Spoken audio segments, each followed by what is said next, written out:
नमस्कार, मैं डॉक्टर अरविंद कुमार यादव। आज हम लोग बालिका शिक्षा की असमानता होने के कारण के बारे में पढ़ेंगे। जैसा कि सभी लोग जानते हैं और हम लोग समाज में देखते भी हैं कि बालिका या कह सकते हैं बालक बालिकाओं में अभी भी 21वीं सदी में है हम, फिर भी बहुत सारे चीज़ें ऐसी हैं जहाँ पे कहीं न कहीं बालक और बालिकाओं में भेद किया जाता है। वो आए दिन चाहे ग्रामीण हो चाहे शहरी हो, भले जमाना बहुत सब मैक्सिमम लोग पढ़ लिए हैं लिख लिए हैं,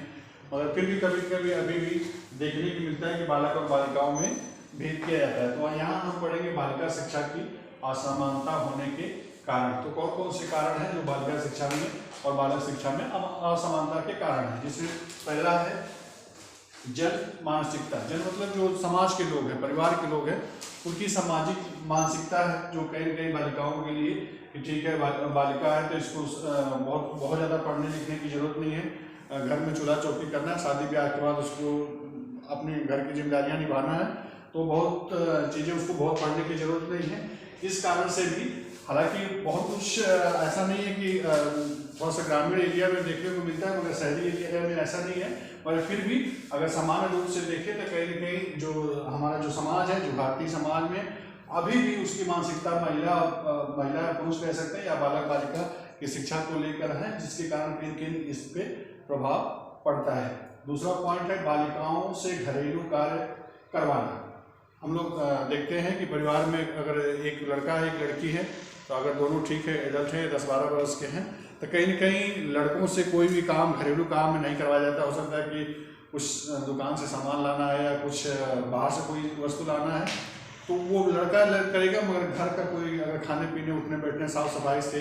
या अपने बेडरूम या साफ सफाई से संबंधित कोई काम है या किचन से संबंधित कोई काम है, तो जनरली माता पिता कितना भी शिक्षित ना हो, वो अपनी लड़की को बोलेंगे, बालिका बोलेंगे, ना कि लड़के को।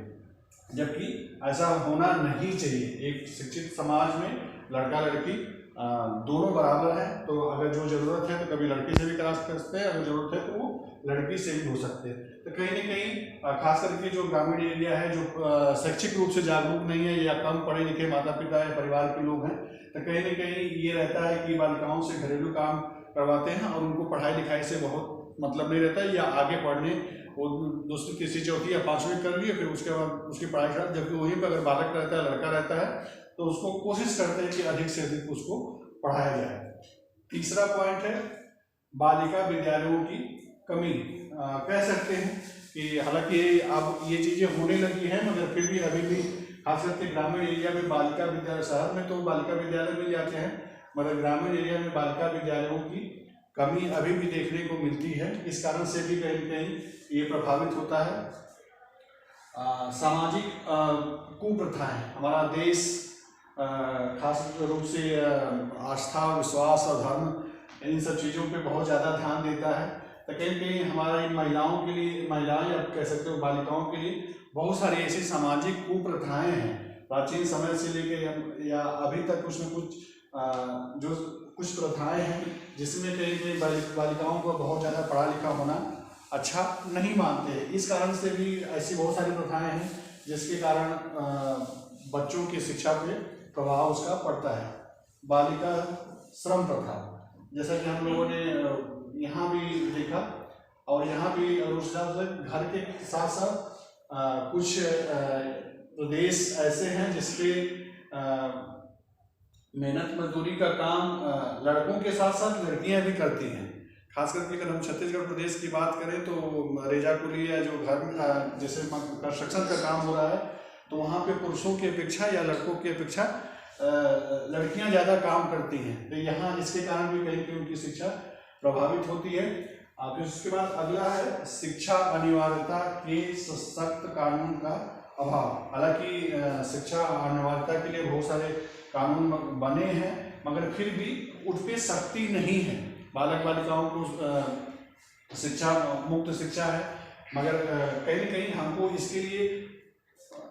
काफ़ी हद तक परिवार के लोग जिम्मेदार है। सरकार बहुत सारी सुविधाएं हैं, बहुत सारे ऐसे सख्त नियम कानून भी बनाए हैं, मगर फॉलो करना एक परिवार की जिम्मेदारी है, मगर परिवार के लोग उस पर बहुत ज़्यादा ध्यान नहीं दे पाते हैं, जिसके कारण या सख्त कानून नहीं होने के कारण कोई ऐसा प्रावधान नहीं कि अगर आप अपनी बालिका को नहीं पढ़ाएंगे तो उसके लिए आपको सजा होगी। हालांकि सरकार ने, प्रदेश सरकार ने, केंद्र सरकार ने बताया है कि इन बच्चों के लिए मुफ्त शिक्षा है, मगर कहीं न कहीं लड़के के लिए शिक्षा के लिए तो सब लोग जागरूक रहते हैं, मगर कहीं न कहीं लड़कियों की शिक्षा के लिए बहुत ज़्यादा उस पर ध्यान नहीं देते, ना उतना ज़्यादा कानून अच्छे से ध्यान दे पाता है। अगला पॉइंट है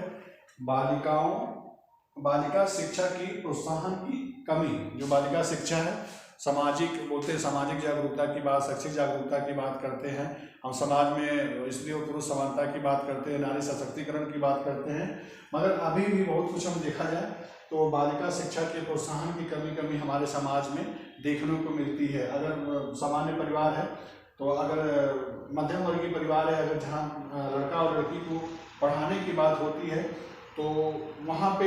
लड़की को हो सकता है कि पढ़ाने की, उसकी पढ़ाई छुड़ा के लड़के की पढ़ाई पे ज़्यादा ध्यान दिया जाता है। अगर शैक्षिक रूप से अगर उनको आगे बढ़ाना है तो चाहते हैं कि लड़का हमारा आगे बढ़े, लड़की के ठीक जितनी सक्षम है या उनकी आर्थिक स्थिति जिस हिसाब से है। अगर सामान्य परिवार है तो लगता है कि दोनों को हम अच्छी शिक्षा नहीं दे पाते हैं, तो उसमें ये रहता है कि लड़के को ज़्यादा अच्छी शिक्षा देंगे, लड़की को हमने, तो कहीं न कहीं जो हमारी जो बालिका शिक्षा के प्रति जो प्रोत्साहन की कमी है ये भी प्रभावित करती है। अगला पॉइंट है बालिकाओं से छेड़छाड़ की घटनाएं। ज़्यादातर देखा है कि जो ग्रामीण एरिया में, सुनसान एरिया में, या कह सकते हैं शहरी एरिया में भी जो विद्यालय हैं, स्कूल है या कॉलेज है, उसमें बहुत सारे हैं, जैसा कि हम लोग सोशल मीडिया या न्यूज़ में या आसपास के हमेशा सुनने में आता है कि बालिकाओं के साथ छेड़छाड़ घटनाएं होती हैं, जो कहीं न कहीं जो समाज में मानसिक रूप से विकसित लोग हैं ऐसे लड़कियों के ऊपर कहीं न कहीं अपनी बुरी निगाह रखते हैं, और कहीं कहीं बालिकाओं के साथ ऐसी घटनाएं हो जाती है तो परिवार वाले कहीं न कहीं डर जाते हैं, सहम जाते हैं, तो उसके कारण कोशिश करते हैं कि ठीक है अब हम अपने बच्चे को पढ़ाए नहीं, विद्यालय नहीं भेजेंगे, महाविद्यालय नहीं भेजेंगे, तो वो पढ़ाई छुड़वा देते हैं, जिसके कारण कहीं न कहीं वो असमानता में कारण, जबकि बालकों के साथ ऐसा नहीं, बालक जहाँ चाहे पढ़ना लिखना चाहे वो कर सकता है। मगर ये कहीं न कहीं आज भी हमारी 21वीं सदी में है, समाज इतना आगे बढ़ चुका है, देश इतना आगे बढ़ चुका है, मगर कहीं न कहीं ये हमारे मानव समाज के लिए एक घाव की तरह है कि बालिकाओं पे कहीं न कहीं कुछ मानसिक रोगियों की दृष्टि बुरी रहती है, जिसके कारण कुछ न कुछ घटनाएं घट जाती है, जिसके कारण एक माता पिता कहीं न कहीं अपने आप को सहज महसूस नहीं कर पाते हैं। इस कारण से बालिकाओं की शिक्षा उतने अच्छे से नहीं हो पाती। निर्धनता या गरीबी, जैसे हम लोग ऊपर में बात किया कि अगर जहाँ बात हो, अगर सामान्य परिवार है या मध्यम वर्गीय परिवार है तो वो उसकी आर्थिक स्थिति अच्छी न होने के कारण वो अपने बच्चों को पढ़ा नहीं पाता है। मान लीजिए कि एक लड़का है, एक लड़की है, तो वो अगर जहाँ आर्थिक स्थिति या आर्थिक परेशानी वहाँ पे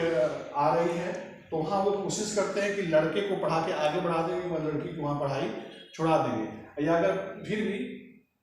अगर दोनों लड़कियां ही हैं तो उनकी उतनी आर्थिक स्थिति उतनी अच्छी नहीं रहती कि आज के समय की स्थिति में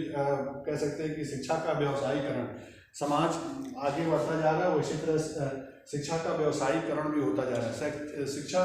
दिन प्रतिदिन महंगी होती जा रही है, जो सामान्य परिवारों के लिए भी मुश्किल है, तो अगर निर्धन परिवार है या गरीब परिवार है तो उनको पढ़ाना बहुत मुश्किल हो जाता है। अगला पॉइंट है दूरस्थ उच्च शिक्षा की कमी। खास करके देखें तो अभी भी हायर एजुकेशन में या उच्च शिक्षा में दूरस्थ शिक्षा की उतनी अच्छी व्यवस्था नहीं है, जिसके कारण अगर लड़की ठीक है, अगर वो किसी कारणवश दूर पढ़ने नहीं जा सकती, हॉस्टल में नहीं रह सकती या शहरों में जाके नहीं पढ़ सकती है, तो वो कोशिश करेगी घर में रह के दूरस्थ शिक्षा के माध्यम से पढ़ ले। मगर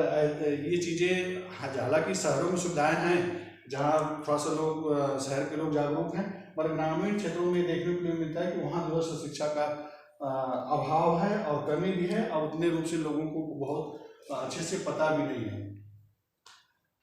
अगला पॉइंट है पाठ्यक्रम का पुनर्रचना। जैसा कि समय स्थितियाँ बदल रही है, जमाना बदल रहा है, सबको व्यवसायिक शिक्षा की ज़रूरत है, ऐसी शिक्षा जो कहीं कहीं व्यवसाय दे सके, रोजी रोजगार दे सके। तो उसके लिए हमारे पाठ्यक्रम निर्माताओं से ये भी रहता है कि कहीं न कहीं वर्तमान स्थिति परिस्थिति को देखते हुए लड़कियों के लिए कुछ ऐसा पाठ्यक्रम बनाया जाए, इसमें कढ़ाई बुनाई सिलाई, जैसे आर्ट एंड पेंटिंग है, अचार बनाना या आर्ट से संबंधित बहुत कुछ चीज़ें हैं जो लड़कियों के लिए कहीं ना कहीं पाठ्यक्रम में अगर हो तो वो बेहतर कर सकेंगी और